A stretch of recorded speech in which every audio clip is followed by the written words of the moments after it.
अस्सलामुअलैकुम दोस्तों, कैसे हो? उम्मीद करते हैं सब ठीक होंगे। मैं भी अब ठीक हूँ अल्लाह के फजल करम से। तो दोस्तों पार्क भी वाली साइड पे आए हैं अज।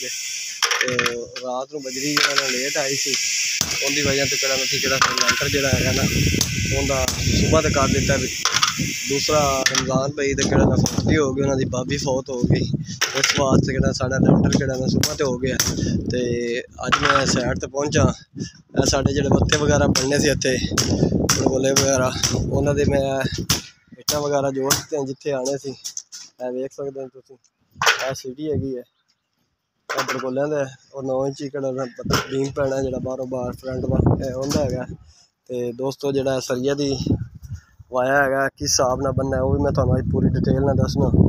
इनका 6-7 का वाया रखा सी, तुम देख सकते हैं।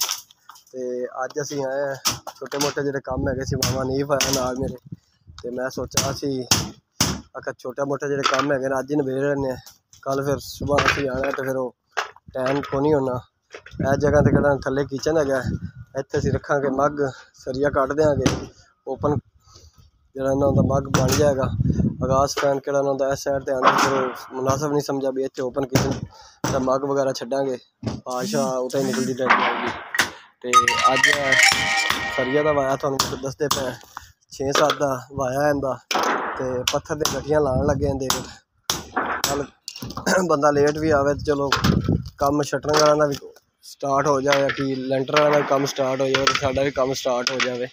तो अज गठियाँ वगैरह मामा ला रहा है, पत्थर लिया सुख चैन तो हूँ मैं क्या भी गड्डियाँ वगैरह ला दे। सीढ़ी जी रोका वगैरह लगनिया जो इट्टा असी थल्लू आया है सारिया, कल नहीं रोका लावे तो नाल ही भरते जावे सीढ़ी, क्योंकि कंक्रीट की सीढ़ी बननी है। इस वास्ते करेंगे इट भी सारी मंगा ली उत्ते अज, कल तो सानू कोई परेशानी ना हो। देख सकते हो अज सिर्फ सानू साडी वीडियो सिर्फ असी तुहानू इहदा जाल विखावांगे लैंटर का। सरिया थले जिहड़ा है वो 4 सूत्र का है, उत्ते 3 सूत्र का है। वाया इहदा रखा है 6-7 का।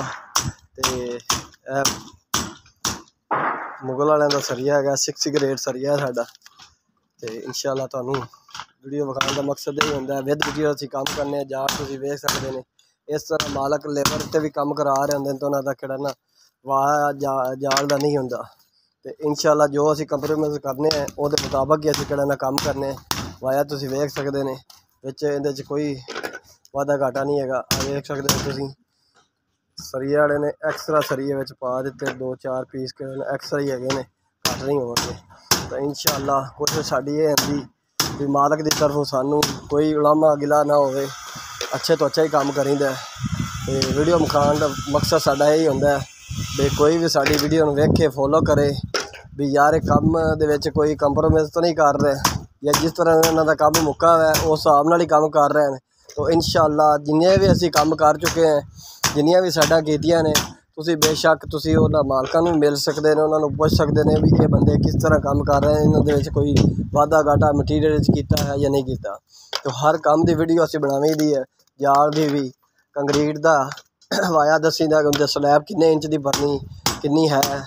तो बाकी जिहड़ा मसाला बनाने चुनाइयां का उहदे विच कोई ऐसा वाधा घाटा नहीं करीदा। जो ठेकेदार ने सानू दस देने असीं इंशाअल्लाह उहदे मुताबिक काम करीदा। तो कोई अगे पिछे नहीं गल करीदी भी ये नहीं भी यार वो मालक नहीं है ठेकेदार नहीं है, लेकिन सानू की फायदा है, फायदा कुछ भी नहीं है। लेकिन साढ़े ठेकेदार ने सख्ती ना किया हुआ भी जो मसाला बनाना जिहड़े हिसाब नाल मतलब दस्सिया उहदे हिसाब नाल बनाना, उहदे तो बाद गल नहीं करनी। तो इंशाअल्लाह उहदी कंड दे मगर भी असीं किहड़ा उन्हां दी मर्जी के मुताबिक ही काम करीदा। तो कोई वादा घाटा नहीं करीदा। इंशाअल्लाह कोशिश ये होंदी भी अच्छे तो अच्छा काम करिए, मालक भी साडे ते मुतमिन होंदा है, ये गल नहीं हैगी। तो हर काम की छोटी मोटी वीडियो बना तो मालक नूं भी भेजने। बाकी वीडियो अज तुहानूं विखा रहे हैं जाल की 7-6 का इनका वाया है, तुसीं खुद वेख सकते हैं। तो अज की वीडियो साड़ी सिर्फ जाल के मुताबिक हैगी सी सरिये की। तो उम्मीद करते हैं अज की वीडियो साड़ी तुहानूं अच्छी लगी होगी। अच्छी लगी हो तो मोहम्मद अमीर चैनल को सब्सक्राइब करें, लाइक करें। अल्लाह हाफ़िज़।